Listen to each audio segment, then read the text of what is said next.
Hindi napigilang matawa ng mga netizens sa PBB housemate na si Carmel dahil sa mga eksena nito na nahagip ng kamera habang nag-uusap sila Princess at Ashley tungkol sa issue nila kay Joaquin. Ipinalabas ito kahapon lang sa episode ng PBB kung saan makikitang pinag-uusapan nila Ashley, Princess at Lela ang issue kay Joaquin matapos niya umanong patahimikin si Ashley gamit ang kanyang kamay na talagang nakakagulat para sa nasabing girl housemate.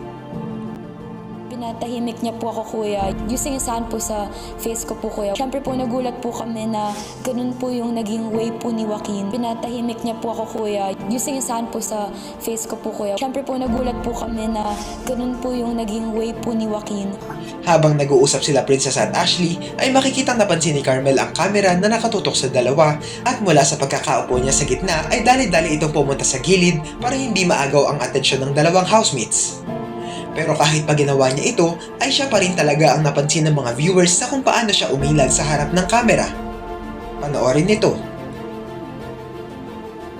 Gabi, tensyon ang babalot sa loob ng bahay ni Kuya dahil sa isang issue.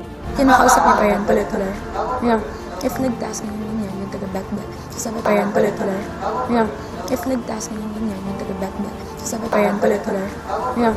If nagtaas ng ganyan, yung taga-back-back. Sasabi ko, no, laladas yung konta. Tapos gananan niya. Bukod pa rito, habang nag-uusap naman sila Lela, Ashley at Princess ay nahagip na naman ng kamera si Carmel na tumitingin sa kanila na tila pasimpleng chumichismis sa kung anong nangyayari sa tatlo.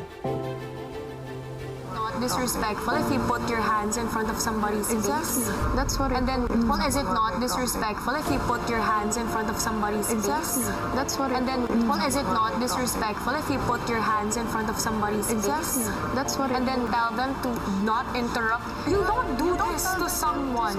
for them to... Sa kabila ng mainit na isyu sa bahay ni Kuya, kapansin-pansin pa rin ang pagiging kwela ni Carmel sa paraang hindi niya sinasadya. Makikitang maging ang ibang viewers ay nakaramdam ng good vibes sa kanya kahit pa may nabuong tensyon sa pagitan ng ibang mga housemates. Ayon pa nga sa iba, talagang tila nanay si Carmel kung gumalaw dahil alam niya kung paano pasasayahin ang mga housemates kahit pa may problemang kinakaharap ang iba sa kanila.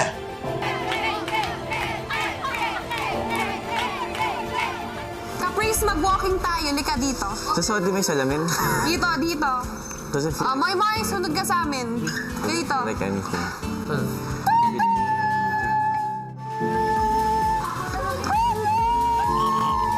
Ano ang masasabi niyo rito? Well, is it not disrespectful if you put your hands in front of somebody's face? That's what And then tell them to not interrupt. You don't do this to someone.